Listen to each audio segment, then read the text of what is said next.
அல்லேலூயா. நீங்கள் ஜெபித்து ஆண்டவர் ஒன்று கொடுத்தாருன்னா அது உங்களுக்கு நல்லதாக தான் இருக்கும்.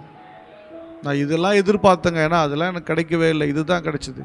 இல்லை இல்லை, அல்லேலூயா. மோசேக்கும் அப்படி தான், தாவீதுக்கும் அப்படி தான், வேதத்தில் பார்க்க நிறைய நபர்களுக்கு அப்படி தான்.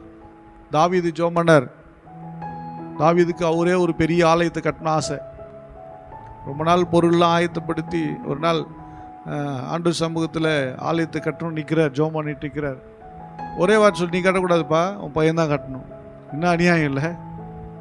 கர்த்தருக்காக பக்தி வைராக்கியமாக நின்ற ஒரு தேவனுடைய தாசன் தான் தாவீது. நிறைய யுத்தங்களை பண்ணியிருக்கிறார், கர்த்தருக்காக நின்று இருக்கார். ஆலயத்தை கட்டுறது ஏகப்பட்ட பொருளை சேர்த்து வச்சு, நிறைய பொருளை சேர்த்து வச்சிருக்கிறார். ஆலயம் கட்டின ஆசைப்பட்டா, நீ ஒன்றும் கட்ட தேவையில்லை, நான் உனக்கு வீடு கட்டித்தரேன், உன் வீட்டில் நல்ல சந்தோஷமாக இரு, ஆலயத்தை உன் குமாரன் கட்டுவான்ட்டார். அல்லேலூயா. அப்போ அந்த ஜெபத்துக்கு பதில் எப்படி வந்துச்சு? வேற மாதிரி இருந்துச்சுல்ல. எல்லா பொருளையும் தாவீது கொடுத்தார். அவர்கிட்ட என்னென்ன பொருள் இருக்கும் அத்தனை பொருளையும் தாவீது கொண்டு போய் ஆலயம் கட்டுறதுக்கு கொடுத்துட்டார். ஆனால் அவர் கட்ட விடலை. அப்படின்னா நாம் ஜெபிக்கிற ஜெபங்கள் எல்லாமே நம்ம எதிர்பார்த்த மாதிரி பதிலை கொடுக்கல, வேற மாதிரி பதில் வருது. ஆனால் அது எல்லாம் நல்லதுக்கு தான், அது எல்லாமே நன்மைக்காகத்தான். நம்முடைய ஜெபங்கள் எல்லாம் நம்முடைய விருப்பத்தை நிறைவேற்றுறதுக்கு இருக்குது. அது அவருக்கும் பிடிக்க தான் செய்யும். உங்கள் விருப்பத்தை நிறைவேற்று ரெடியாக தான் இருக்கிறார்.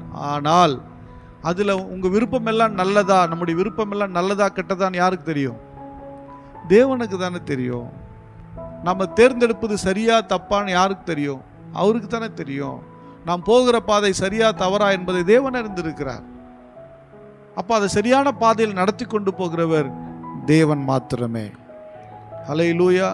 அதனால தான் நம்முடைய வாழ்க்கையில் ஒரு சமாதானமுள்ள ஜீவனம் பண்ணும்படி நம்மேல் இருக்கிற அதிகாரிகளுக்காக, எஜமான்களுக்காக, தலைவர்களுக்காக ஜெபிக்க வேண்டியது அவசியம். தேசத்திலே சமாதானத்திற்காக ஜெபிக்க வேண்டியது அவசியம். நிறைய பேரை பார்க்கலாம் நீங்கள் வேதத்தில்.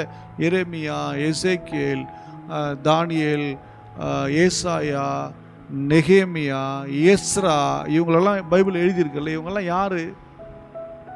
தேசத்தில் இருக்கிற ராஜாக்களுக்காக ஜெபம் பண்ணவங்க, தேசத்தில் இருக்கிற அதிகாரிகளுக்காக ஜெபித்தவங்க, தேசத்தில் இருக்கிற பொறுப்புகள் இருக்கிறவங்களுக்காக ஜெபம் பண்ணவங்க, தன் மக்களுக்காக, தன் ஜனங்களுக்காக ஜெபம் பண்ணவங்க. யாரெல்லாம் பாரமாக ஜெபம் பண்ணாங்களோ, யாரெல்லாம் உண்மையாக இருந்தாங்களோ, கர்த்தர் அவர்களை தேசத்தில் மேலே கொண்டு வந்து காண்பித்தார். அல்லேலூயா. தேசத்தில் நீங்கள் பெரிய ஆளாக வரணும்னு விரும்புகிறீங்களா? தேசத்துக்காக ஜெபம் பண்ணுங்க. தேசத்தில் பெரிய நிலையில் நீங்கள் வரணும். ஒரு நல்ல எனக்கு ஃப்யூச்சர், உலகம் முழுக்க என்னை பார்க்கணும், இந்திய தேசம் முழுக்க என்னை தெரியும்னு நினைக்கிறீங்களா? மக்களுக்காக ஜெபம் பண்ணுங்க. அல்லேலூயா. உங்கள் ரிலேஷன் மத்தியில் நீங்கள் நல்லா, உங்கள் ரிலேஷனுக்காக ஜெபம் பண்ணுங்க. உங்கள் நண்பர்கள் மத்தியில் நீங்கள் உயர்ந்திருக்கிறீங்களா? அவங்களுக்காக ஜெபம் பண்ணுங்க. அல்லேலூயா. இந்த ஊரில் இருக்கிற எல்லா மத்தியிலும் நீங்கள் உயர்ந்திருக்க நினைக்கிறீங்களா? இந்த ஊரில் இருக்கிற மக்களுக்காக ஜெபம் பண்ணுங்க. கர்த்தர் தானாகவே உங்கள் தலையை அவர்கள் மத்தியிலே உயர்த்துவார்.